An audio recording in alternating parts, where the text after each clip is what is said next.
Diego, eu acompanho a CS Academy ali desde a sua origem, na verdade conheço bem antes disso. Uma dúvida que eu sempre tive, você considera a CS Academy um infoproduto ou uma startup? Com certeza uma startup. Eh, eu acho que desde o começo, eu fui puxado para virar um infoprodutor, um creator, né, na época nem se chamava assim, né, Uhum. uma pessoa de Instagram ali, e eu fugi disso, porque eu queria ter uma roupagem de escola, né, de uma startup que crescesse numa escala igual um SaaS, Uhum. mas com uma cara, com um brand mais forte do que a marca Diego Azevedo. E isso foi uma prioridade desde o dia zero. E eu acho que a gente, né, nesses 7 anos aqui de jornada, eu acho que a gente conseguiu fazer com excelência. Hoje a CS Academy é mais famosa que o Diego. Animal, parabéns. O nome gourmet disso é EdTech, né? EdTech, é Que isso. tá na intersecção aí entre um e outro, né? Tem gente que chama de Mas, EduTech, tem gente que chama de EdTech. Mas você talvez tenha um negócio interessante, você vive nos dois ambientes, né? Tanto Sim, no ambiente de startup, quanto também você conhece vários desses infoprodutores que são sim. extremamente famosos, esses creators aí que são super famosos, né? O que você pega, assim, de coisas positivas e negativas de cada lado? Boa, boa. Cara, eu acho que o negativo é isso, eles baseiam a empresa muito na pessoa, então ela fica impossível fazer um exit, né? Não, não impossível, né? Mas fica muito mais difícil, e aí o founder é basicamente a empresa, e hoje eu tenho acompanhado alguns que estão tentando fazer um caminho que eu fiz lá no começo, de virar comunidade, de criar uma marca, de colocar mentores abaixo dele para representar ele. Então, eu acho que é mais difícil ir por esse caminho do que o contrário, que é algo que, por exemplo, o Ricardo está fazendo agora, que ele é virar um creator e representar a marca Hamper, depois que a Hamper já tomou um uhum. porte bacana. E o que eu acho que é muito bacana do mundo de infoproduto é a presença digital deles, que assim, dá um pau em qualquer SaaS brasileiro, Total. assim, o jeito que eles fazem, né? Sim. E eu tentei fazer muitas coisas. Tipo, eu fazia, mesmo a gente já estava com uma plataforma de assinatura, eu ia colocar um curso novo, eu fazia um lançamento como se fosse um lançamento de escassez de 2 dias ali. Aí eu Uhum. colocava um cupomzinho ali e tal, e isso me ajudou a tracionar muito em cada um desses lançamentos de novas capacitações, de formações que a gente colocava ali. Então eu trabalhava no híbrido ali, né? Às vezes na gasolina, às vezes no elétrico. Boa. Talvez o melhor dos mundos é você ter a potência de marketing de infoproduto, mas ter a mentalidade de produto, mas principalmente a forma de gerir receita do SaaS, né? Eu acho que É, esse playbook do SaaS, vamos ver, talvez eu ia falar que é incontestável, agora com IA talvez ele seja colocado em xeque, mas vamos dizer que até 2025, de 2010 a 2025, o modelo SaaS se aproximou do estado da arte ali em sim. termos de métricas e o jeito de gerir. Não, com certeza. Assim, o que me dá paz hoje é a recorrência, eu acho que isso Sim. é incontestável. E você viver de ciclos de 3, 4 meses, botando uma energia, uma grana que você não sabe que vai voltar. Aí você contrata aquela galera temporária. Tipo, cara, eu não tenho, não sei você, mas eu não tenho Não, estômago não para tem isso, não. estômago pra isso. Sim. Eu acho que é uma responsabilidade. Tenho amigos que trabalham nesse mercado que eles falam, assim, pô, tal, o cara não me pagou. É, eu prestei o serviço, fui lá na Videomaker, vai lá, faz os vídeos lá, pô, se não dá certo, daí ele também, né, não ganha todo o potencial que ele tinha para ganhar. Então eu acho que eu não tenho sanidade mental para trabalhar nesse mercado, nesse formato. Mas esse mercado todo mundo é sócio de todo mundo, eu nem entendo, né? É, Porque eles ficam meio que sócios por lançamento aí, cara tem 18 No sócios. almoço. E eu não consegui ter dois, já comecei a entrar em parafuso, imagina No como. almoço cria uns 3 sócios, né? exato, você já não dorme porque você vai fazer o lançamento naquele final de semana, então, pô, é pizza e energético. Imagine se você não consegue pagar a galera, né? Então, eu acho que o SaaS, ele tem muito, passa uma segurança muito maior, e isso me ajudou muito a fazer os investimentos certos na hora certa, trabalhar muito em produto, tanto educacional como conteúdo, como tecnologia, né, que eu acho que a gente vai discutir um pouco aqui também. Então, eu acho que isso transformou a CS Academy numa marca mais sólida, numa marca que é reconhecida nos mercados que a gente está desde o início, né, que é do sucesso do cliente, experiência do cliente. A gente tem um brand muito forte e eu acho que nesse outro formato você tem umas sprints ali que, na minha opinião, não ganha maratona, né? Ganha os 100 metros rasos. Boa, boa. Bom, se você conhece o Startups and Downs, já sabe, a gente tem a ambição aí de ser o programa de cabeceira da vida de quem empreende. A gente tem aí mais de uma centena de episódios gravados, eu e o César, cobrindo alguns temas mais capiciosos aí, que normalmente tiram o sono de empreendedores e empreendedoras e que normalmente não estão cobertos na grande mídia, nas histórias de sucesso que a gente costuma ver dos empreendedores. E a gente tem também um quadro onde a gente convida alguns empreendedores que vêm aqui contar a sua jornada, mas a gente gosta de explorar essa jornada da perspectiva dos downs, não para enfatizar a tragédia em si, mas porque a gente tem essa crença de que são os momentos de downs que geram os maiores aprendizados, e normalmente os grandes downs precedem os grandes ups, desde que os empreendedores sobrevivam para contar, né? E hoje a gente está aqui com o Diego Azevedo, da CS Academy, empreendedor, amigo, não conheci o Diego como o Diego da CS Academy como ele é hoje, né? Tive o privilégio aí de conhecê-lo antes. Diego, obrigado aí por ter aceitado. Conta pra gente aí um pouco da tua jornada e como que você caiu aí no empreendedorismo. Quando que foi picado, né, pelo mosquitinho ali do empreendedorismo, né? É isso que a gente brinca, né? Sim. Legal. Cara, eu que agradeço o convite. Eu prefiro participar desse tipo de conteúdo quando é pra falar de empreendedorismo, porque daí é o que eu vivo no dia a dia. Uhum. O pessoal, muitas vezes me convida para falar de CS, e aí eu falo, pô, eu já não sou CSM ou gestor de CS já há uns 5 anos. Cara, eu assim, por alguma razão, eu ainda sou associado ao cara de outbound, cara, e eu detesto, assim, mas chamavam um podcast para falar de prospecção, eu vou cinza, cara. Então eu te entendo. Exato. Hoje eu sou vendedor, inclusive, sabe? Eu tô mais vendedor do que sucesso do cliente. Mas vamos lá, eu nasci em Jundiaí, né, numa família que trabalhou no varejo, né, então meu pai foi vendedor de ioki, de quitano e tal, minha mãe trabalhou na Dom Pep também, então sempre a gente, indústria varejista na região interior de São Paulo. E aí meu primeiro trabalho foi na Nestlé, no varejo também, em representação no interior. Né, antes eu tinha feito alguns bicos e tal, mas eu acho que o meu primeiro trabalho de carteira assinada foi esse. Trabalhei na Unilever também, sempre como... Eu tinha acabado de falar para vocês que nunca tinha sido vendedor, mas eu fui vendedor no varejo, né? E aí eu estudei marketing, trabalhei numa empresa de tecnologia on-premise aqui em São Paulo chamada ProSoft, né? É um RP contábil. Agora acho que foi adquirido pela Contimatic, alguma coisa assim. E lá eu tinha um desafio, quando eu entrei, eu era analista júnior, e falei assim, pô, você precisa resolver o nosso e-mail marketing. E aí era um disparo, sabe aqueles disparos que vai a madrugada inteira, assim? Fiz muito disso daí no servidorzinho da própria empresa, rezando para ele não cair. Exato, disparava. É a última coisa que eu fazia no dia, para no outro dia ter enviado tudo. E aí eu caí num material da RD, acho que era aquele primeiro com a Endeavor, conheci a RD, daí na outra, sei lá, 6 meses depois eles estavam aqui em São Paulo no evento. Aí eu, cara, sentei na primeira fileira, falei, pô, a gente precisa contratar isso, foi anotando, ia levar isso para a empresa. E aí eu lembro que o Gui Lopes deu uma palestra, que era o diretor de sucesso do cliente da RD. A hora que ele contou o que era o sucesso do cliente, eu falei, caralho, é isso que eu preciso fazer, cara. Ele desceu do palco, chamei ele, fiz entrevista ali, ele me apresentou a pessoa do RH que tava nesse evento, 2 meses depois eu tava em Floripa. É animal. Aí, que ano era isso, Gil? Isso foi 2015. Boa. 2015. E aí, pô, startup em Floripa, trabalhando em startup cheio de jovens, gente que tinha a minha idade, na praia, né? Todo final de semana era praia com a galera, bar todo dia. Era realmente um ambiente muito propício, assim, inovador pra caramba. Os founders super jovens, tive muitas oportunidades de interagir com todos eles. E aí tem algumas entrevistas, né, do fundador da AliExpress, aí fala disso, né? Pô, até os 30 você tem que estar do lado de empreendedor e tal. E eu tive esse privilégio ali de estar com esses caras. E durante toda a minha jornada na RD, eu tava pensando em empreender, né? Pô, cara, preciso fazer essa parada que esses caras estão fazendo, é irado, é irado. E aí eu voltei para São Paulo, trabalhei na RP Flex com o Thiago Reis. Aí foi contra ele que te tirou de lá, né? Eu imagino. Ele me tirou porque eu era CSM dele, daí ele me tirou, daí era uma grana boa, fui pela grana.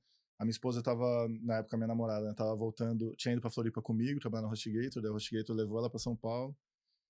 Aí eu falei, putz, casou, né? Ele fez o convite, ela tinha aquilo ali, daí eu falei, a família dela também tava precisando da gente aqui.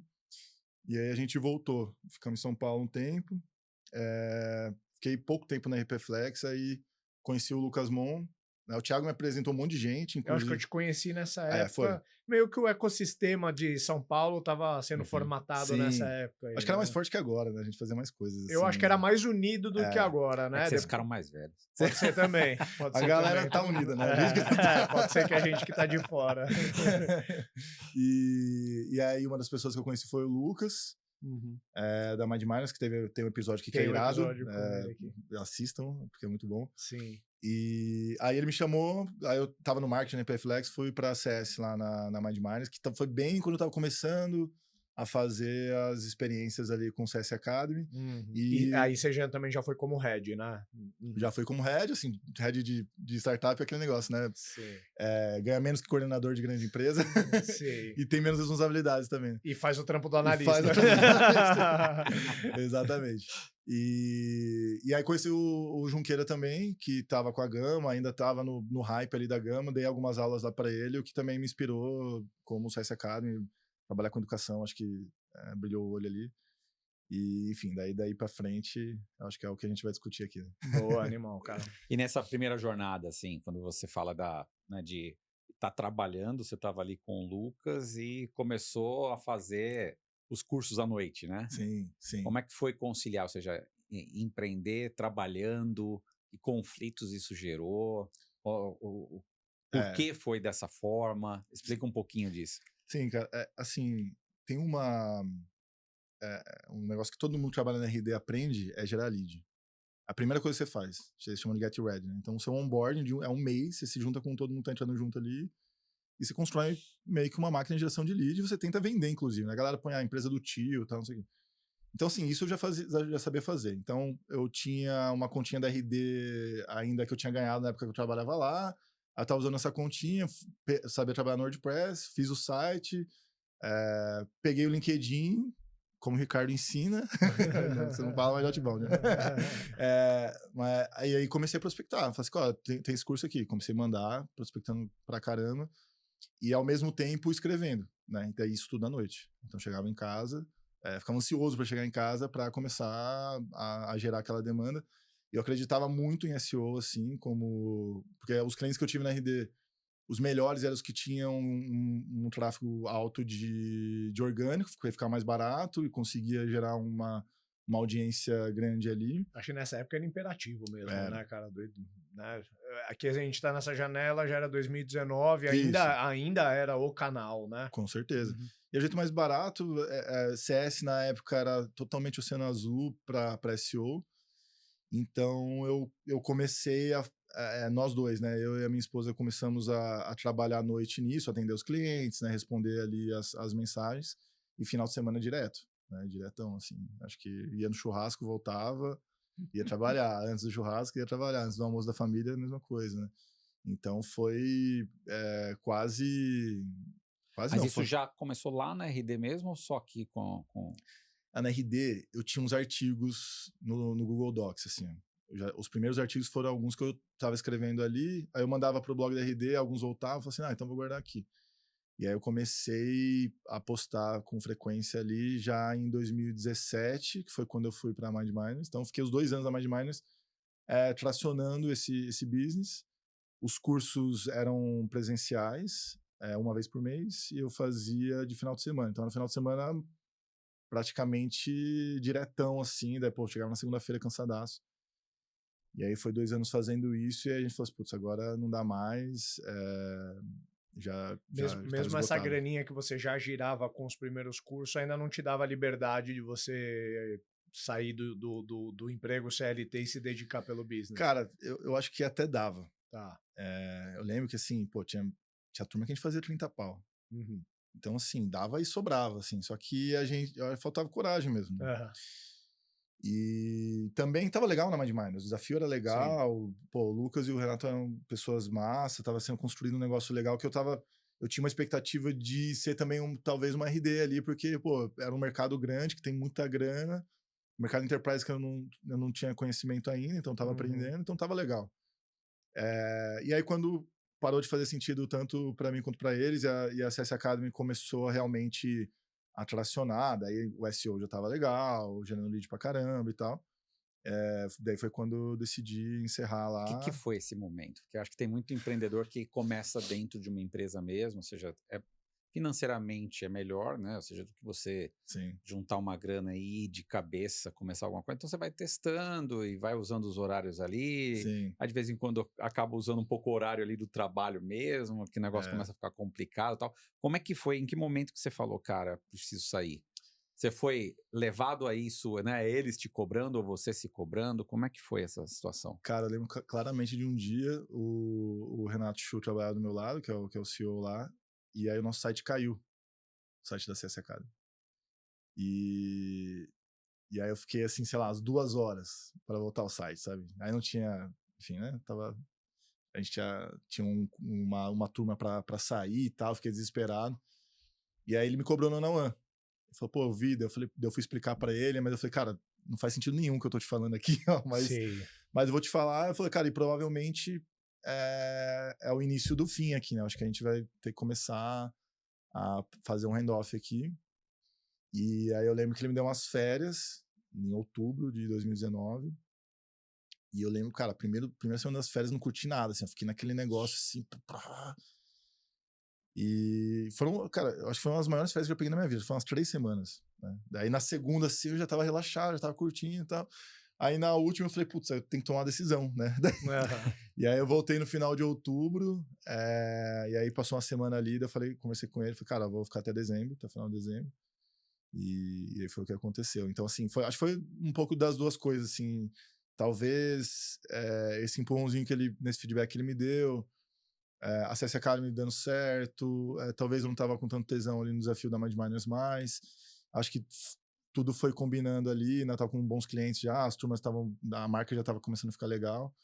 Tinha acabado de ir lá no Ramp Up, né? Que Eu foi ia falar, legal que em dezembro de 2019 vocês botaram um stand ali, eu acho que você já estava Já committed tinha, com o negócio, botando grana e falando, vou entrar de cabeça nisso aqui. Foi isso.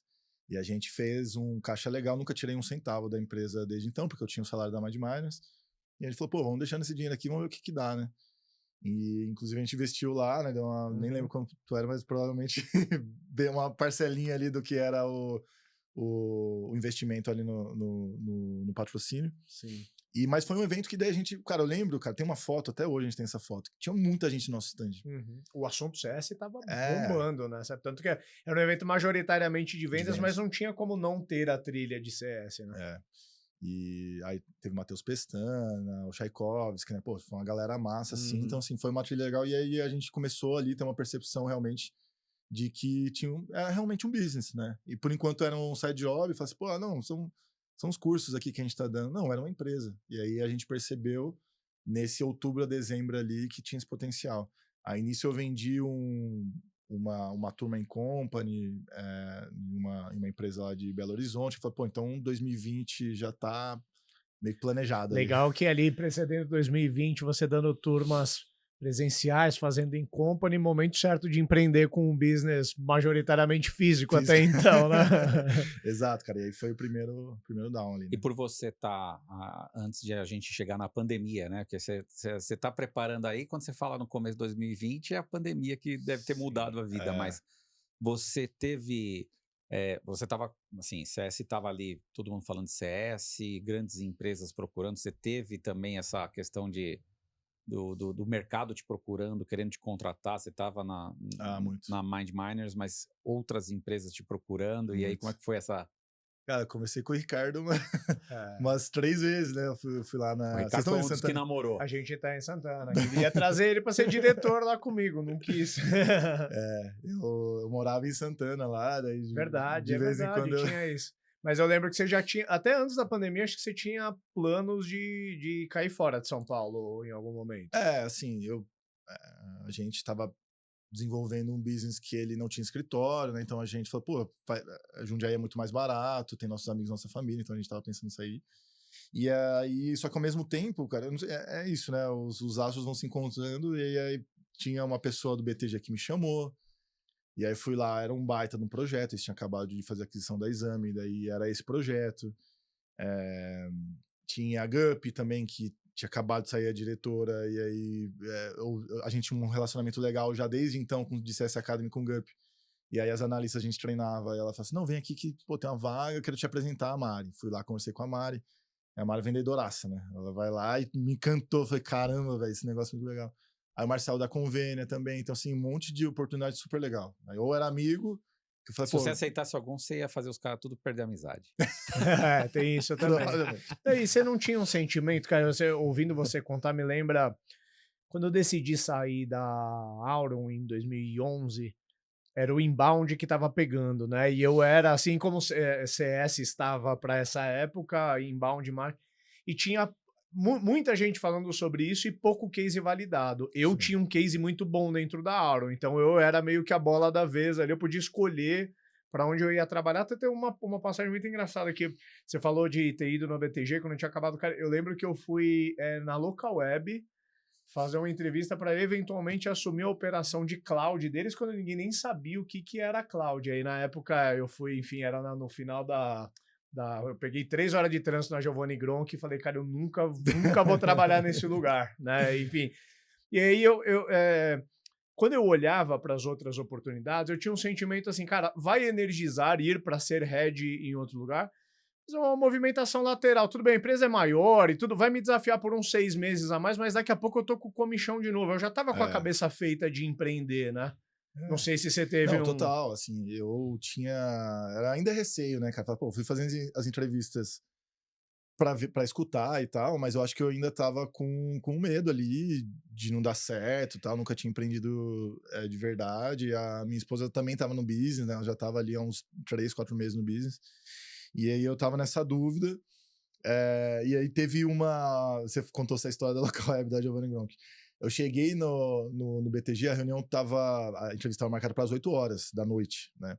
Aí eu já achei estranho, né? Eu falei assim, putz, às vezes a agenda tá lotada ali e o cara vai fazer todas as entrevistas à noite e tal.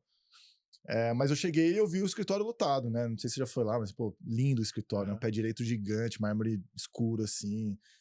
E eu falei, nossa, que chique esse lugar e tal. Mas eu falei, pô, aquele movimento de gente entrando e saindo. Eu lembro, eu tinha uns 3 moleques no elevador, cheio de hambúrguer na mão.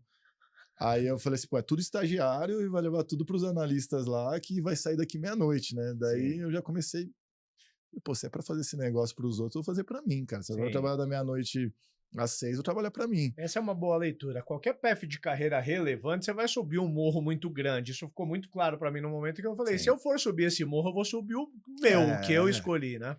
Total, cara. Então, assim...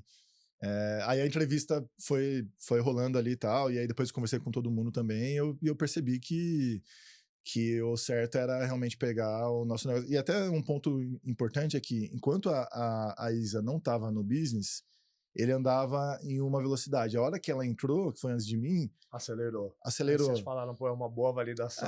Cara, aí eu falei assim, pô, se eu colocar energia então, vai ser 2 ali fazendo esse negócio...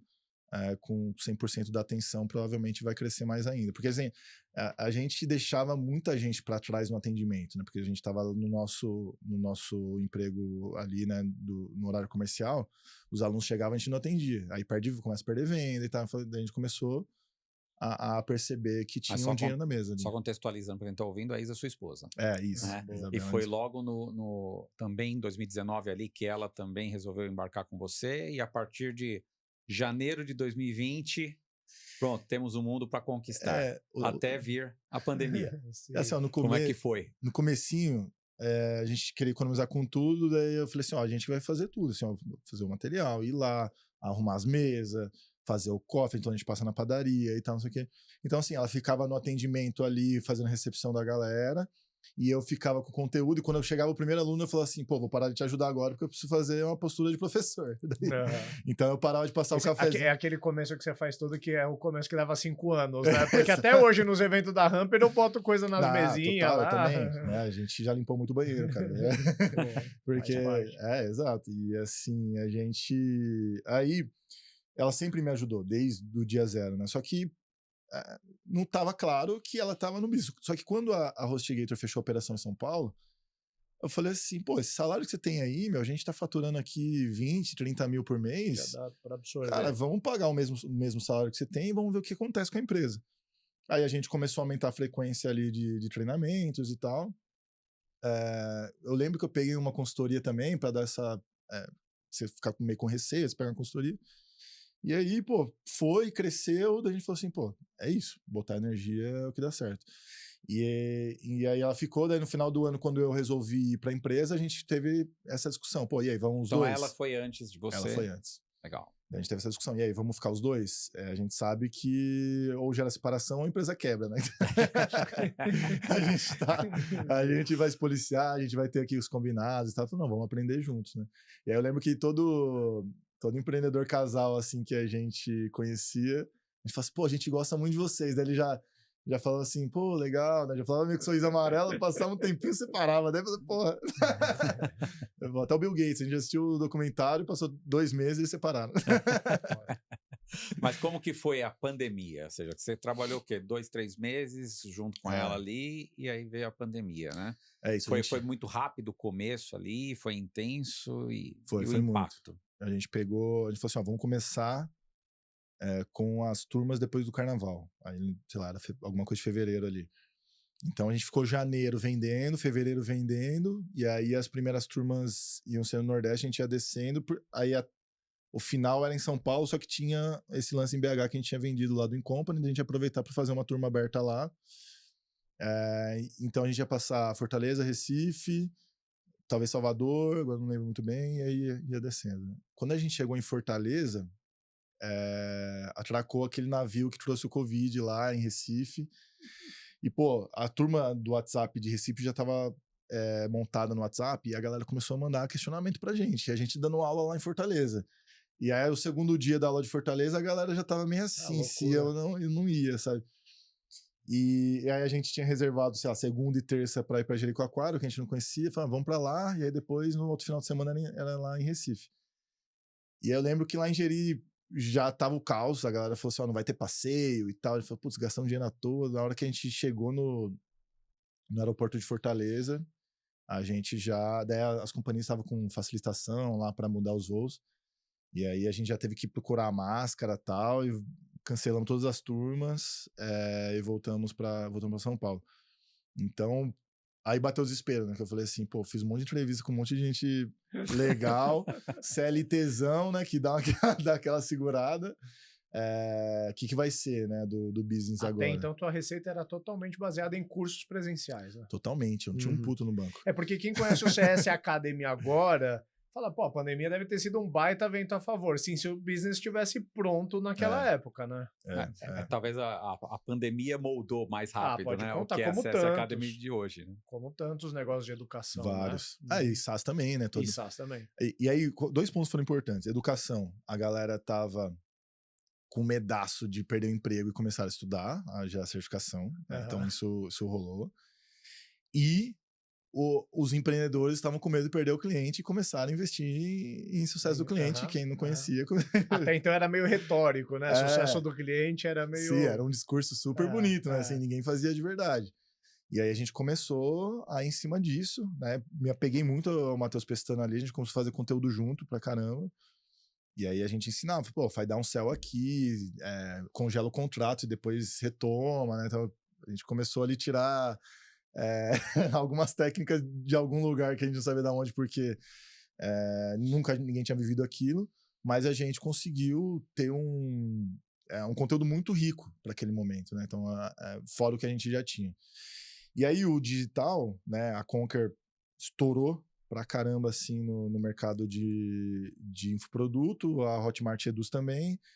E então, assim, as ferramentas, as edtechs de plataforma começaram a acelerar muito o desenvolvimento, e isso, quem nos ajudou muito foi a Simpla, né? Então, a Simpla lançou lá uma funcionalidade que a gente fazia o ticket pela Simpla. A nossa CS falou assim, ó, você continua fazendo o ticket, agora a gente embedou o Zoom aqui dentro do negócio. Inteligente aqui. Também da parte deles, porque também era outro negócio que estava hiper ameaçado. Exato, porque a gente usava eles usa até hoje eles de Tiqueteria, e naquela época eu até me preocupava com eles. Falava, cara, a receita deles vai reduzir a zero, né? Sim. Sem Exato. evento presencial. E, cara, não sei qual foi o resultado da Simpla, mas a gente gerou mais receita para eles do que antes. A nossas turmas tinha 25, 30 pessoas, a minha primeira turma Começou a online ter. tem 100. A gente parou de vender, a gente falou assim, não dá mais para vender. Como o professor vai lidar com 100 pessoas? Tipo, ele nunca deu aula online. Nunca pegou 100 alunos, né? Tipo, eram vários novos, assim, né? Eu lembro que, sei lá, o meu ticket já tava R$1.000 no presencial, eu comecei a vender por 700 no online, estourou de vender, eu já... Incrível. Cara, já passei Só pra que 1.500. margem bem melhor, porque você não Nossa. tinha que viajar, não tinha que fechar lugar. Exatamente. E aí a gente começou a lançar uma turma atrás da outra. Eu tinha um monte de aluno morando fora do Brasil, né? Brasileiros morando fora do Brasil. Gente do norte que a gente nunca tinha pisado. Enfim, né? Isso foi muito, muito legal. Mas passou rápido também, né? Sim. Foi um negócio de 6 meses ali, essa hype de educação, de pessoas querendo realmente aprender para se sentir mais seguros, né? Até mais ou menos ali no final do ano já de 2020 já estava arrefecendo já. Eu acho que aí a gente tinha que enfim, né? A gente não tinha nada gravado também, que era algo que a galera queria consumir muito. E eu, com o ticket do jeito que eu tava, não conseguia abraçar todo mundo que queria estudar com a gente. A gente começou a gravar para ter um produto ali mais escalável. E aí que a gente entrou nesse lance do de infoproduto mesmo. Infoproduto. Legal. A gente fez alguns lançamentos e aí teve um problemaço assim que o produto de R$400 canibalizava o de 1.000. Falei assim, não, só quero um certificado. Porque assim, a gente percebeu ali que esse era o hype da pandemia. Agora que um certificado da CS Academy pra postar no LinkedIn. Né? Então, não queria fazer a especialização de gestão de construção de área, queria fazer um curso da CS Academy. E aí um curso de 4 horas falando sobre como gerenciar carteiras teve a mesma proporção de um curso de 15 horas com executivos e tal. E aí a gente teve que ter ali uma tomada de decisão de construção de time, de refazer produto, de marketing, do que a gente tinha como plataforma, tecnologia. Então esse final de 2020 para 2021 foi onde a gente teve que ter uma tomada de decisão do que seria essa EdTech, né? E aí a gente fez alguns testes dentro da plataforma que a gente já estava utilizando para subir os cursos gravados. Eles tinham lá uma funcionalidade de recorrência, onde você conseguia colocar vários cursos, daí ele tinha uma carinha ali de plataforma. A gente estudou muito Udemy, enfim, né, várias outras, Alura, PM3 já estava indo por esse caminho também. E aí a gente foi nesse caminho também de ter uma recorrência. A gente lançou um primeiro pacote ali só com cursos gravados, aí depois a gente conseguiu, tava bem Frankenstein, assim, né, mas fazer uma assinatura que daí contava lá dentro do Simpla, então o aluno continua fazendo no Simpla, mas assinava aqui com a gente dentro desse meio de pagamento. E aí a gente lançou esses dois planos que até hoje são os planos que a gente trabalha, que é o plano Essential ali, que é tudo gravado meio Netflix. Tem um evento online ao vivo, mas que ele é de 1 hora ali. E o plano que a gente chama de Specialist, que é para especializar o mercado e ter framework de construção de gestão mesmo, de Que daí a de pessoa não é liderança. mais gestora. Ou seja, a Isso. estratégia foi, cara, demanda estava alta, fui criando, na verdade, ofertas diferentes ali com o mesmo produto, né? Um formato diferente ali para cada um, tentando fazer teste ali de precificação, né? Mas como é que foi a questão de crescer a equipe nesse período, né?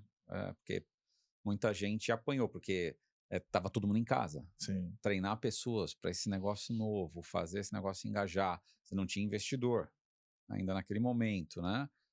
E como que foi também com a própria esposa, né? Trabalhando o dia inteiro nesse ritmo frenético, sem poder sair de casa. A esposa o dia inteiro, virar esse chapéu, né? De esposa e sócia. Como é que foi essa jornada aí? Cara, essa época aí a gente ainda metia o bedelho muito no trabalho um do outro, né? E eu acho que esse é um... Essa é a fórmula para não dar tão certo, pra né? não dar certo, assim, né? Eu acho que da mesma forma que a gente espera a autonomia de líderes ou até de alguns analistas, quando a gente tem um sócio, a gente já confia, né? Assim, né? Desde no início ali, pelo menos, a gente confia. By design, né? Exato. E a gente teve esse combinado, falou assim, a gente vai ter que confiar aqui no trabalho e delimitar um pouco mais, né? Porque aí a gente já estava num nível de estresse ali muito alto, a gente tinha voltado para Jundiaí o que ajudou bastante. A gente pegou uma casa lá, que dava metade do preço do apartamento de 30 metros que eu tinha em São Paulo. Aí a gente pegou um cachorro, sabe? A gente começou a ter uma vida ali dentro de um espaço mais agradável, dentro de um condomínio também que dava para caminhar e tal. Então, assim, isso ajudou muito, né, na nossa saúde mental. E aí a gente começou a ter uma vida ali mais interiorana, assim, que foi nos guiando também pro trabalho ficar um pouco mais leve, né? E aí a gente começou a ter os combinados. Aí quando a gente resolveu contratar, a gente falou assim, cara, o que mais tira o nosso tempo e que talvez a gente pode tirar uma parte operacional muito forte aqui? Daí era marketing, né? Então, rede social, e-mail marketing, tal, que era o pesado ali, coordenar planejamento de blog e tal. Então esse foi a nossa primeira missão, não podia ser muito júnior, mas a gente não tinha dinheiro também para um head. Aí eu lembro que a gente contratou uma pessoa assim nos 5 mil, que pra gente já era mais que o nosso. Uhum. E aí eu cuidei do comercial desde sempre. Nessa época era só carrinho, né? Era só autosserviço. E ela de educação, ela coordenava ali, puxava a organização dos novos cursos, fazia o host ali do que era ao vivo, né, e tal. Então ela foi essa cara de produto, né? Sempre ela teve essa cara na educação. E eu fazendo a parte de marketing e vendas, né? Eu coordenava essa pessoa e tocava ali marketing e vendas. E você também era parte do produto, do ponto de vista da Sim. entrega, né? Sim. Uhum. As primeiras... Hoje eu dou uma aula por ano, né? Bom, hein? E nessa época eu dava todas, né? Praticamente todas. Eu lembro que nessa casa, né, que a gente morava lá, teve muita gravação lá, né? Então a gente chamava, tinha um camarada nosso lá que gravava, que ele tinha uma empresa. E aí ele começou a ir lá gravar com a gente. Então, assim, foi nesse momento que eu acho que o relacionamento teve um direcionamento. Falei assim, putz, ó, se a gente fizer assim e ter alguns rituais que a gente não fala sobre negócios, ajuda muito. Essa é a dificuldade, né? Você tá chavear, né? Você virou a cadeira, você tá em casa, né? Exato. O dia inteiro, trabalhando com a mulher na mesma coisa, não tem nem assunto, né? E aí, como é que foi seu trabalho hoje, Não né? tem, não dá. Não me fala do meu Exato. trabalho hoje, que você Ainda sabe mais, já, né? ainda mais quando a empresa é pequena, assim, né? Porque não tem nem como falar do colega. Sim. E, cara, assim, a gente fez um combinado que no horário comercial era só trabalho mesmo, né? Então a gente tava trabalhando no horário comercial, o almoço era sobre trabalho também, todos os dias. E o jantar na mesa, zero trabalho, né? Depois poderia, mas assim, pô, sentamos na mesa, acabou. Vamos botar a musiquinha que a gente não curte. vai mexer em nada mais. Exato. Final de semana, pouquíssimos a gente trabalhou no sábado, né? Então o sábado, até hoje, assim, é onde a gente vê família, sai e tal, faz as coisas. Também falar de trabalho é mais limitado, a gente fala, não tem como não falar, mas é mais limitado. E aí, domingo ali à noite, a gente meio que começa a semana. Exato. A gente já discute, né? Planeja a agenda meio que juntos. Então, isso ajudou muito, ver assim, ter os hobbies, né? Então, meu futebol é de sábado de manhã, vou até meio-dia, assim. Cara, é ali que eu volto com o assunto, né? Vai fazer um curso fora, a gente tá no Cubo, né? Às vezes ela vai no Cubo sozinha, às vezes eu vou no Cubo sozinho. Fazer os treinamentos a gente sempre faz separados. Tem evento nosso, eu também vou sozinho, né? Hoje em dia, tirar os 2 founders para ir para os mesmos lugares não faz sentido. Então a gente se tratar como founder, não como casal founder, né? Então, assim, pô, uma empresa normal, iria os 2 founders no evento? Não iria, só iria um. Então a gente só vai um. Né?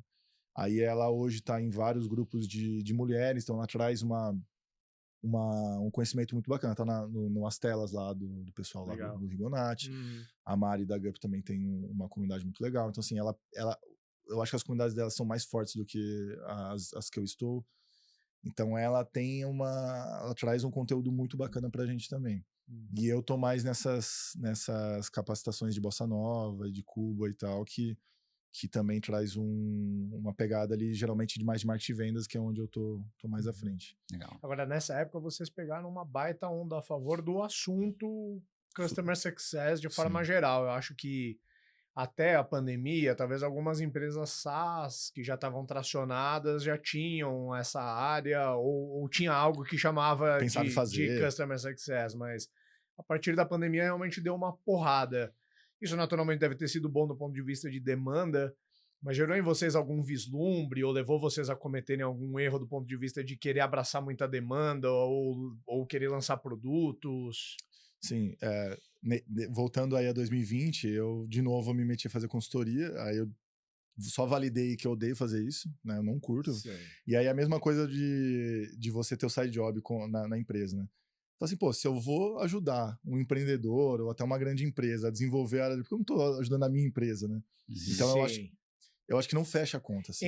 Entra um dinheiro, talvez no começo é um combustível necessário para viabilizar, mas é realmente cansativo porque você não está construindo sua empresa de amanhã, você só está fazendo um cash call ali. Eu me lembro, cara, uma vez, eu estava dirigindo para a Hamper e você me ligou e a gente trocou uma boa ideia disso, porque eu tinha, se você lembrava que eu tinha feito a transição de Sim. agência para a Hamper e você estava bem curioso com isso, eu meio que, porra, por quanto tempo eu vou ter que fazer esse serviço aqui até a empresa realmente minimamente se estabilizar ali, né? Sim, eu também lembro onde eu tava, cara. Tava passeando com o meu cachorro. Eu lembro dessa conversa. Cara, eu acho que não faz... até essa semana eu falei pra um camarada meu, né? Ele falou, pô, lancei um negócio aqui, tá dando dinheiro. Eu lembro que era a mesma receita de quando eu tava na dúvida. Eu falei, cara, sabe qual é o meu arrependimento? Não ter feito... não ter saído antes, né? Da MindMiners, assim. Porque eu acho que é a mesma coisa da consultoria. Quando eu vi que a minha energia, o meu conhecimento dá resultado, hoje eu, assim, toda modéstia à parte, assim, eu falo assim, pô, tem vários tipos de negócio, se eu botar a mão, vou conseguir fazer dar certo, né? Porque é realmente o histórico, a experiência ali e tal, isso de ter aprendido na RD ali como fazer geração de lead e tal, esse conhecimento de marketing e vendas, eu acho que é o principal, principalmente pro início ali da startup para fazer acontecer. Então... Enfim, né, foi bastante importante essa experiência com consultoria, mas tem que ter um fim, né? Eu acho que não tem, no longo prazo, não é saudável. Bom, e aí, após esse período ali, a gente já começou a aumentar um pouco o time, principalmente no marketing, que sempre foi o nosso core, assim, a gente sempre tentou fazer uma marca muito forte, porque eu sempre entendi que a barreira de entrada de conteúdo em si, ela é muito baixa. Então, o que ia fortalecer a nossa barreira de entrada é a marca, né? Então, comecei a contratar mais professores, colocar executivos, assim, pessoas que estavam fazendo um bom trabalho, cases legais de sucesso do cliente, que eram poucos, para entrar ali. Ao invés de eu ficar dando aula, de ser a minha cara, porque eu já estava pensando nisso. E até o Thiago da Growth falava para mim, você tem que aparecer mais, tem que fazer mais Instagram e tal. Eu falei assim, não, cara, você que tem que... Então a gente ficava nessa, né? Os dois no final davam certo, né? Só um modelo de negócio diferente. Sim. E então, assim, respondendo a sua pergunta, eu coloquei consultoria, mas eu também coloquei CX no caminho, que é uma ciência aí que é muito mais de empresas enterprise. Então, sem saber, eu fui para o mercado enterprise. Então, ali em CX daí vem varejo, indústrias de consumo e tal. E em CS ainda estava muito em tecnologia e SaaS. A indústria, quando você pega a indústria, você fala assim, caramba, cara, tem que fazer CS aqui. Né? Então, eu comecei a cruzar muito bem. E a startup também não levar para CX, né? Para uma jornada ali de qualidade. Então, a gente começou a ter um conteúdo mais forte na plataforma para fazer esse crossover entre startups e grandes empresas, de um aprender sobre CS e outro aprender sobre CX. O que até hoje é o nosso na trilha a gente ensina isso. Eu imagino que o mercado de CX é até maior do que o de CS, ou não. Assim, ó, fazendo um parênteses de conceito, o CX ele é estratégico, né? Então, você lida com como que é a experiência na jornada do meu cliente aqui. Se a gente coloca atendimento no guarda-chuva, daí é assim, 100, 200 vezes maior. Sim, mas, isso que eu imaginei. Mas sem a área de atendimento fica muito menor do que CS. Porque talvez o questionamento ali no primeiro momento é o quanto do mercado de CS ele é grande o suficiente para caber um player até talvez Total. O teto tá muito perto da cabeça aqui, né? Total. Esse hoje é o meu desafio. Né? Eu acho que a gente, como marca, a gente chegou ali no Tansanson, acho que o investidor olharia hoje e fala assim, pô, cara, acho que não tem aqui, né? Até que não dá para CX Academy. Daí a gente fez. Hoje a gente fala que é Customer Specialist, né? Então. Vou dar uma generalizada. Exato. Aí a marca tá boa, né? Boa. Não sei se um rebrand. Vale a pena agora. Né? Tô com saúde pra isso. Então o CX a gente colocou já. Logo no terceiro ano de empresa a gente já colocou, então já faz uns 4 anos que a gente tá falando bastante sobre CX. A gente tem professores muito bons, assim, de empresas muito grandes. E agora a gente tá entrando com atendimento mesmo. Aí eu quero entrar em BPO, em banco e tal. Então daí eu tenho que ensinar a galera a escrever, tem que ensinar a galera a ter resiliência, ter empatia, né? Muito mais soft skill, se eu quiser entrar nesse mercado. Então, parte estratégica de CS, parte operacional de CS, basicamente check.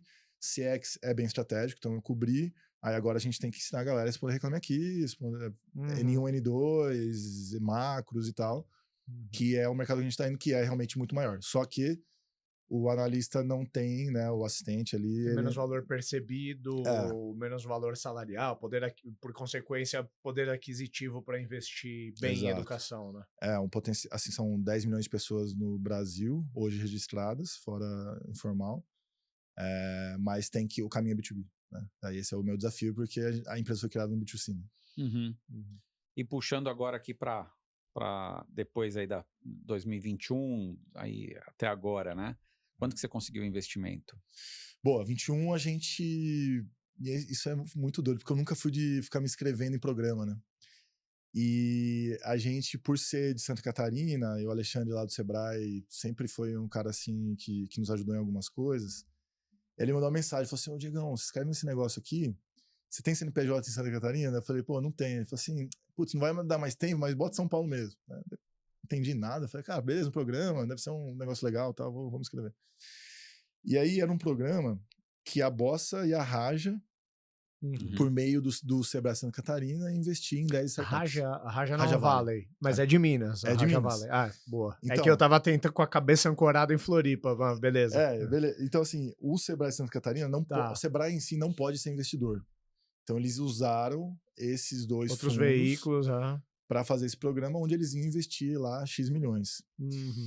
E a gente foi passando, foi mandando os materiais, e você vai criando aquele monte de coisa que você não tinha, né? Você fala, pô, não tenho DRE, daí você vai lá e cria o DRE. Você fala, pô, isso aqui é DRE, né? Aí a gente começou a mandar. Quando a gente viu, a gente tava na final, ele falou, pô, vem aí e tal. Daí a gente foi, e quando a gente viu, a gente tava lá dentro. Daí, pô, já mandaram NDA, não sei o quê, começando a mandar uns negócios. Eu falei, caramba, os caras vão botar grana aqui. Então, assim, não foi um negócio que a gente premeditado ali, você planejou uma rodada. Vou planejar uma rodada. Até porque talvez pela natureza do teu negócio e já imaginava que, a não ser que um dia, talvez até poderia ser natural você olhar para software e aí sim olhar para captar, mas talvez enquanto educação, acho que você estava bem em não olhar investimento. Assim, o caixa estava bom, só que o produto não estava do jeito que eu queria. Então, assim, eu tinha um desejo, assim, o que eu penso sobre educação online, na minha opinião, nenhuma edtech hoje, nenhuma plataforma LMS ou LXP proporciona. Então, a experiência do seu cliente não estava boa. Exato. E aí eu falei, e ainda eu estava perdendo dinheiro, porque onde que esses caras ganham? Eles ganham um FII ali na assinatura. E aí eu já estava me incomodando com isso. Falei, pô, eu quero plugar um cara aqui e ter uma parada aqui que eu tenha mais liberdade. Mesmo que eu pague o MRR ali, mas eu não quero ficar pagando 6, 7, 8, 10% de FII aqui. Entendo. E aí, cara, no Natal de 2021, já tava abrindo as coisas e tal, daí eu falei assim, daí a gente tava discutindo lá em casa, eu falei assim, quer saber? Vou comprar os presentes. Era, sei lá, dia 20. E aí, um amigo meu sabia que morava bem do lado do shopping, né? Daí eu falei assim, cara, quer ir no Outback agora? Porque eu olhei assim e falei assim, vou comprar coisa nada, vou no Outback tomar cerveja, né? Aí ele falou assim, não, bora. E eu chamei ele pra pegar umas dicas de produto mesmo, porque ele tinha a gente tinha jogado bola lá, ele falou assim, cara, eu tô desenvolvendo uma plataforma que prevê quando as frutas e legumes vão estragar pro mercado e tal. Eu falei assim, cara, e quem tá vendendo? Eu falei, não vou vender isso aqui não, cara. Vou vender a plataforma pra alguém. Tem uns contatos aqui, porque ele veio de software house, né? Aí chegamos lá, daí ele falou assim, cara, vendi. Né? Sei lá, 3 meses depois, ele falou, cara, vendi. Eu vendi pra quem? Eu vendi pra TOTS. Eu falei, o quê? Daí eu falei, pô, velho. Daí eu falei assim, por que você não me chamou, cara? Ele falou, eu vendi esse negócio, a gente fazia cliente, tá? Falou, não queria cliente não tem ninguém de negócio. Falou, cara, só dev trabalha comigo.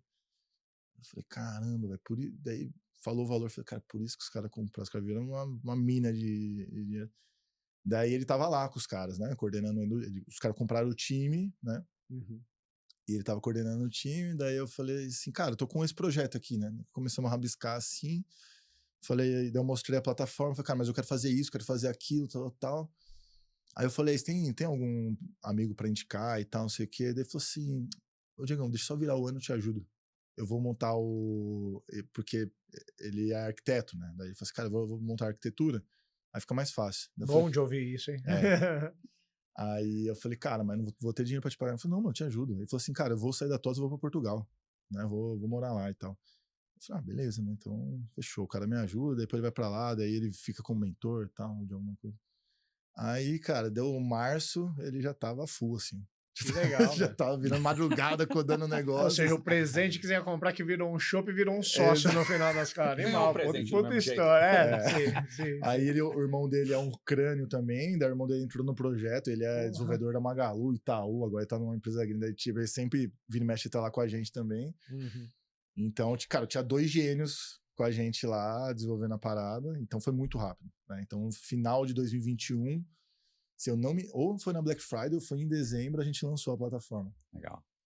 E, assim, você lança a plataforma, um monte de erro, a galera não consegue comprar, não consegue ver os custos, né? E você já tinha investimento nessa época? Então, daí foi... Aí no meio do caminho, ele já tava, então entrou em março. Daí eu me lembro que o programa a gente assinou em junho, julho.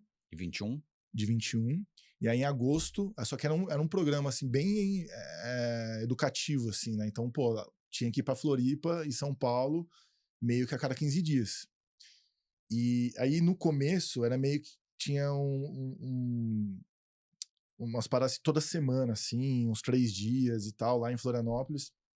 E a gente tinha planejado um curso no Canadá de inglês, assim, né? Falei, pô, a gente precisa dar uma acelerada no inglês, eu e a Isabela, tá? Falei, pô, vamos dar uma acelerada. E aí eu assinei meio que na véspera, daí eu falei assim, Alexandre, só que eu não vou conseguir ir. Ele falou, pô, não, tem que ir, cara. Se não for ir e tal, isso aí tá no contrato e tal. Eu falei, caramba, daí eu falei, Mário, você vai ter que ir lá pra Floripa fazer os negócios de negócio. Mandou o teu sócio lá. E aí a galera, só que assim, como eu vim de startups que tinham uma gestão muito boa, os caras foram ensinar inbound, foram ensinar... Coisa né, que você já tava cansado de saber. Tipo, eu lembro que ele falou assim, pô, Diegão, falaram de OKR aqui, só eu levantei a mão, né, que tinha. Ô, Diegão, foram falar de one-on-one, só eu falei que fazia, tal, não sei o quê. Então, assim, pô, ele virou referência lá, porque tal startup que fazia, mesmo ele não tendo participado, assim, né, de uma cultura assim. E foi muito bom para ele. Ele fez o pitch e tal, então assim, ele elevou as skills de comunicação e ele entendeu mais do business nessa aceleração lá do Sebrae. E aí, quando a gente voltou, meio que ele tava... Aí ele ficou assim, um mês em Floripa também, né? Ele nunca tinha ido, daí ele pegou um apartamento lá na praia, daí então pra ele foi uma massa também. E aí quando a gente voltou meio que junto assim, daí que, porra, daí a gente tracionou, quando a gente foi lançar a plataforma, a gente já tava super... com o produto mega bacana, assim, né? Com essa pegada de experiência. E aí já é uma usabilidade que a gente já trocou de novo, a gente inverteu aqui no ano passado, mas que na época a gente falou assim, putz, foi um baita lançamento, a gente conseguiu diminuir muito o custo de ferramenta. Então é isso, assim, no final, né, o dinheiro que entrou da Bossa junto com o Sebrae e a Raja, pagou esse desenvolvimento, mas eles pagou rápido por conta desse custo que eu tinha ali, e era um custo mais de futuro do que de presente, né? Legal. E foi tudo excelente, maravilhoso, com investimento, entrou o dinheiro, usou o dinheiro direitinho. É muito bom ter dinheiro, né? Sobrou dinheiro no caixa. É muito bom ter dinheiro, mas não sei você, mas quando tem muito dinheiro na minha conta eu fico meio burro, cara. Você tá tomando decisão errada, velho. Eu fico muito sharp quando eu tô zerado, cara, mas quando eu tenho uns milhões na conta... Eu porque, né, geralmente erro, quando a gente vê muito dinheiro, a gente meio se lambuza, né, um pouquinho, a gente né? quer pegar Uber Black, né? Sai contratando executivo. Não, eu lembro que o analista lá da Bossa falou assim pra mim, eu vi aqui que você tem, sei lá, a gente tinha uns 300 pau no caixa, falou assim, você tem esses 300, você vai colocar, né, nessa sprint aqui, né, nesse desenvolvimento que você falou, e assim, tem que colocar, né, essa é a ideia. E aí eu falei, não, vou, né, então ele tinha a grana deles, tinha a nossa, eu falei assim, pô, agora tem dinheiro pra caramba aqui. E aí a gente montou um negócio, e aí principalmente ali, né, produto entrou uma galera, acho que uns 4 devs, assim, entraram de uma vez, aí tinha esse irmão dele que a gente começou a remunerar, a gente equiparou também, né, alguns salários que a gente precisava ali para segurar a galera, e começamos a investir em go-to-market, foi quando eu defini que eu precisava de vendedor, mesmo no B2C, porque eu fiz alguns testes lá com o estagiário potencializou algumas vendas. Aí eu falei, pô, tem grana aqui. Aí eu botei time de vendas, tal, e lá no marketing comecei a investir mais, porque era a menina dos olhos. Aí comecei a trazer só, né, o Mick Jagger, Só as estrelas. Só as estrelas. E aí realmente ficou inflado, começou a queimar o caixa ali e tal. E aí chegou um momento que realmente a gente começou a correr atrás do break-even. E isso a gente, cara, apanhou mesmo, assim, ó, 2021, 2022 foi ok. Aí lançamos o produto, paramos de vender cursos avulsos, começamos a vender só recorrência. Dá uma ré no início, né? Então, assim, você queima muito caixa até esticar essa recorrência. E aí a gente começou a ter churn porque estava recorrente, não estava parcelado. Churn, assim, B2C recorrente, para quem tá assistindo, não faça. Se você não tiver muito dinheiro, igual tem o Spotify e o Netflix, meu irmão, Sim. não faz. E aí, pô, tudo começou a pipocar ao mesmo tempo. Então, tava com o salário, a folha tava alta, tive problemas, perdi algumas pessoas que eu não queria perder, que tava tracionando. No marketing eu tava investindo errado também. Então, assim, tudo aconteceu ao mesmo tempo, e isso mais no ano passado, 2024, assim, que a gente sentiu mesmo na pele. Foi quando realmente zeramos o caixa e começamos a ficar negativo, sem ter uma rodada aberta. Colchão para segurar. Exato. E aí a gente... Aí você teve que fazer cortes. Corte pra caramba. E aí teve um problema também de visão, assim, do caixa, né? Então a conciliação ali não tava legal. Então, assim, pô, se tem uma dica que eu dou desde o início, se interesse. Financeiro estruturado, né? Esteja próximo do assunto. Se você não sabe, como eu não sabia, vai estudar. E aí eu fui estudar, fiz algumas formações, fiz mentoria. E hoje, cara, se eu tivesse alguma coisa para voltar atrás, é isso. Desde o dia zero, se eu tivesse esse cuidado que eu tenho hoje... Agora é um racional muito comum, né? Quando a gente tem o dinheiro, né? Eu também empreendi, muitos anos atrás fiz as mesmas cagadas, né? Tem mais dinheiro. Eu lembro que a gente teve um investimento enorme e gastamos tudo com viagem para fazer internacionalização. Pô, em outra moeda, então, você gasta o dinheiro rápido, né? E não deu em nada, né? Quando a gente foi fazer passo a passo, direitinho, estruturado, aí sim a gente criou a internacionalização da empresa, né? Mas você acha que... Porque a gente geralmente quer contratar uma pessoa experiente, porque a gente fala, cara, tô contratando a experiência dela e ela vai sair aqui. Já fez isso em outro lugar, já fez isso em outro lugar, tem um pedigreezinho ali, né, que tem algumas marcas e a pessoa vai sair arrebentando, né?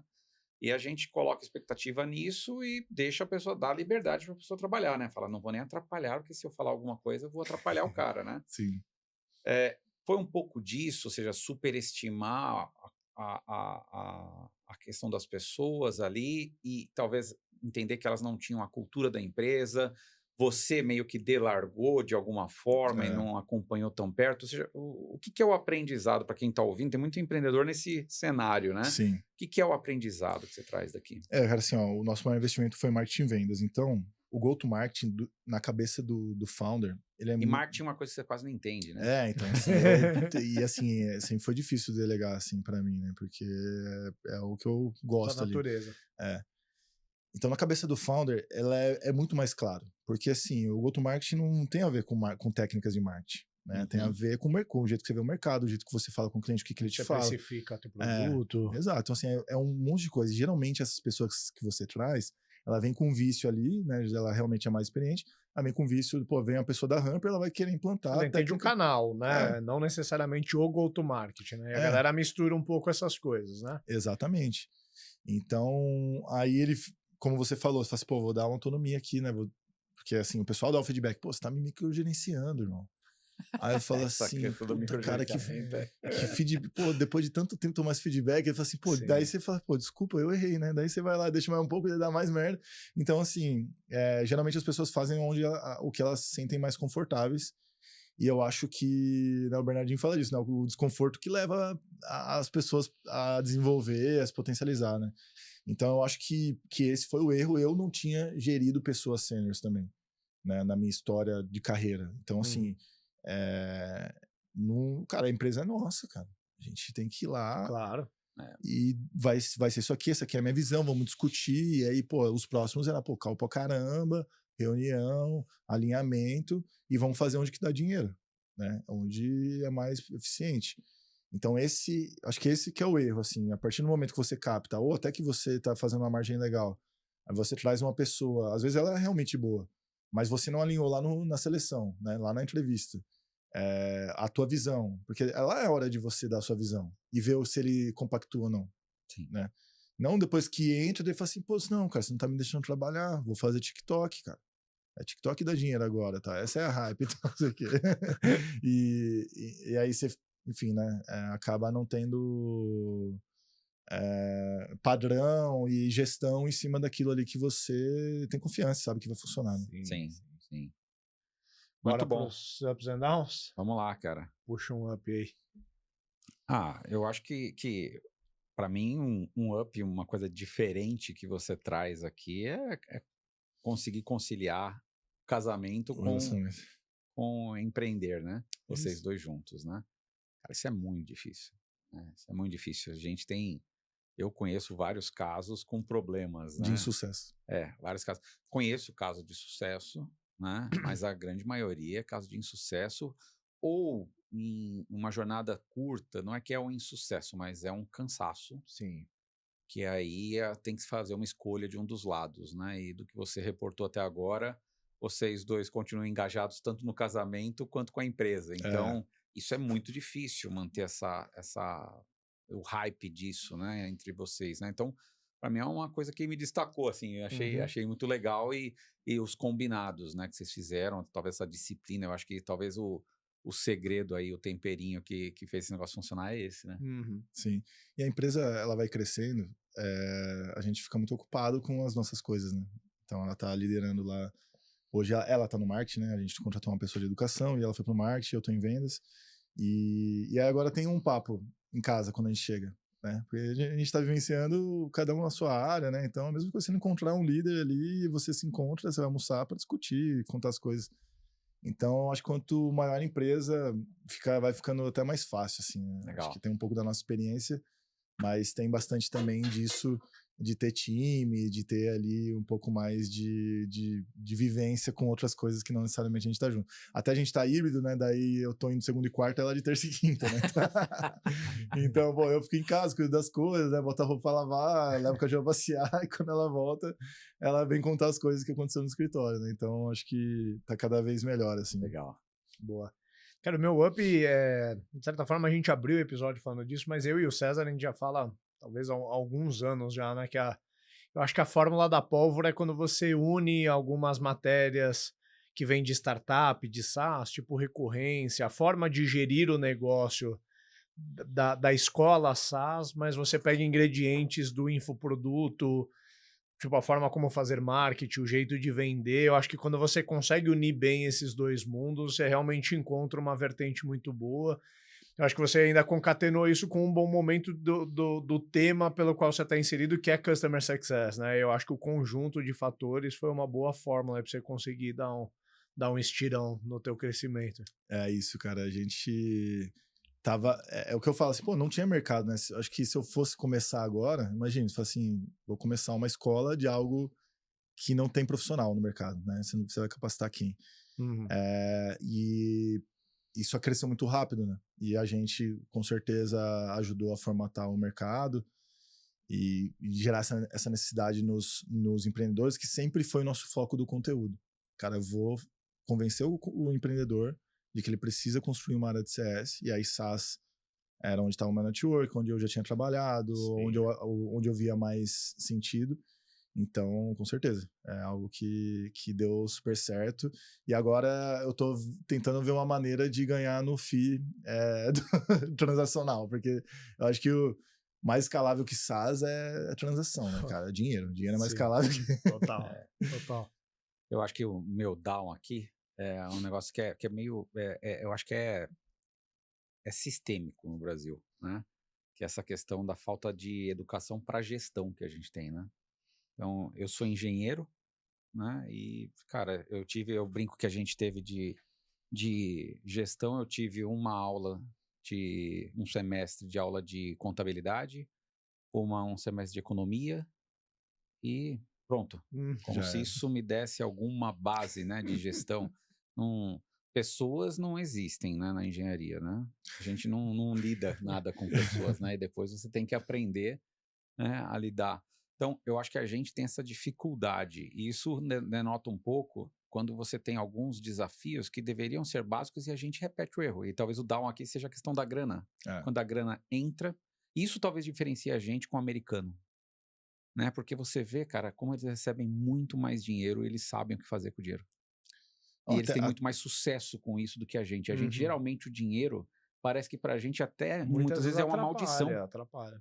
Uma maldição. E aí a gente fica trazendo playbooks de fora, porque aí a gente não tem educação feita, a gente tem que recorrer a playbooks, a uma série de coisas, e aí a gente começa a ouvir essas verdades que, você está sendo fazendo microgerenciamento, você está delargando todo mundo, e aí a gente não sabe qual é o equilíbrio. E na verdade o equilíbrio é usar os dois. Tem hora que você vai ser microgerenciar, tem hora que você vai delargar um pouquinho. A questão é, a gestão é muito mais rituais, acompanhamentos, métricas, né? E a gente só aprende isso depois de apanhar muito, né? Mas a gente apanha perdendo grana, sofrendo muito, né? Então, talvez um down que você traz não é um down que você viveu, mas é um down que todo mundo vive, né? No final das contas, né? Eu brinco, acho que um episódio ou dois atrás eu falei, cara, o que precede a ruína de muita startup é o cara, ele faz um seed, dá um mês ele anuncia uma meia dúzia de contratações estreladas, traz um ex-Nubank, um ex-iFood, um ex-RD, traz uma galera que tava ali na hora que aquela empresa porrou, mas você nem sabe se ele teve alguma participação de fato. O que você sabe é que você traz ele, você só tem uma certeza que você vai gastar muito dinheiro. Se você vai do ponto A ao B, você não tem essa certeza. E o cara sabe se vender, né? Vai lá, negocia bem. Sim, com certeza. Mas tem sempre assim, tem a culpa muitas vezes até da pessoa, mas tem muito a culpa nossa, porque a gente não sabe nem extrair dele o conhecimento dele, né? Organizar, ele tá entrando numa cultura diferente, ele é largado nessa cultura e a gente até, não, deixa o cara trabalhar, e aí você deixa o cara largado lá e aí, a cabeça dele vai inventar o que achar que é melhor, né? Ele vai tentar reprisar o sucesso que ele teve no passado, né? E você não tá ajudando ele a contextualizar tudo. Então, eu acho que a gente tem esse defeito como empreendedores, né? Eu que eu fui, né, meus primeiros, eu recebi aporte muito antes de vocês, né? Meu primeiro aporte foi lá em 2003. Né? Depois, 2007, eu tive outro. Então, cara, 2003 eu fiz direito, mas o 2007 só cagada, né? E esse negócio de contratar um monte de gente, não sei o quê, e, cara... A gente viu muita cagada aí no mercado, né? Muito. E a mesma história. Falando de coisa de 20 anos atrás, mesma história. Aí, cara, acaba o caixa, aí você tem que cortar um monte de gente, ajustar a empresa, e nesse ajuste, aí você encaixa. E aí o negócio... Mas é duro, né? A gente tem que passar por isso e ver durante tantos anos. O que me motivou para ajudar empreendedores foi isso, né? Mas é um erro que eu continuo vendo há mais de 20 anos constante, né? Com certeza. A gente se lambuza com o dinheiro de forma errada, né? Eu acho que isso começa já na pessoa física, né? Você falou aí da faculdade, mas assim, no ensino fundamental a gente não tem nada sobre dinheiro. É verdade. Então, na pessoa física a gente é devedor, provavelmente se a gente abrir uma empresa, a gente vai ser devedor. Sim. Né? A gente não vai saber gerenciar tão bem ali. E a hora que tem um vislumbre ali, vai pegar a primeira classe, vai trocar o carro e tal, ao invés de fazer com juízo nas coisas. Boa. O meu down foi você não ter ido pra Hamper lá. Não, tô brincando. Tô brincando. A tua jornada era essa mesmo e sou muito feliz por ter acompanhado. Mas pelo que eu entendi um pouco dos nossos papos, talvez um dos desafios que você tem tá em vendas, o que me surpreende um pouco por você ter vindo talvez o que é uma das melhores escolas de vendas do Brasil ali, que é a RD. É claro que nem todo mundo tem potência em todas as áreas, né? Sim. Eu acho que a tua área natural foi marketing, mas você aprendeu CS, até porque no início da tua carreira talvez nem se falava em CS, mas você foi uma das primeiras pessoas a comprar. Mas talvez essa esfera das vendas ainda é uma esfera to be done aí, né? Cara, assim, o founder sempre vende muito bem, né? A gente vende com paixão, né? Assim... talvez o desafio de venda não esteja em você, gestão, o desafio de resolver o assunto vendas dentro da empresa, né? Eu acho que vender educação do jeito que a gente vende é meio que o único, né, do nosso, e aí o nosso produto é só nosso mesmo, né, e tal. Então, assim, tudo isso foi me deixando assim com várias provocações de que eu tô perdendo dinheiro, né? Então eu sempre tô pensando nisso. Não sei se provavelmente todo gestor de vendas deve pensar assim, né? Onde eu consigo aproveitar mais aqui o potencial que a gente tem de crescimento, né? De trazer mais contas. E a gente agora esbarrar num B2B que para mim realmente era confortável antes.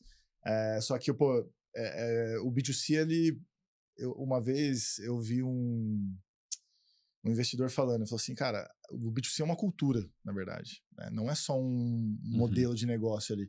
Então, para você transformar, né, convencer as pessoas que estão com você que o B2B talvez é mais rentável, que vai ser melhor, vai ser mais fácil e tal, crescer, eu acho que esse é um dos primeiros grandes desafios de vendas, né, lá pelo menos da CS Academy, e aí pessoas, né, cara? Assim, eu acho que o processo, pegar o template que hoje o ChatGPT dá, né? Ele é a parte mais fácil. Agora, fazer as pessoas seguindo o processo, que eu acho que em vendas é mais difícil do que em CS, é mais difícil do que em marketing, que cara, você acredita numa parada e você sabe que aquilo dá resultado. Tipo, então, vou falar uma coisa aqui pra vocês. Eu tenho comprovado no CRM que ligações em até 5 minutos convertem. Total. No-brainer.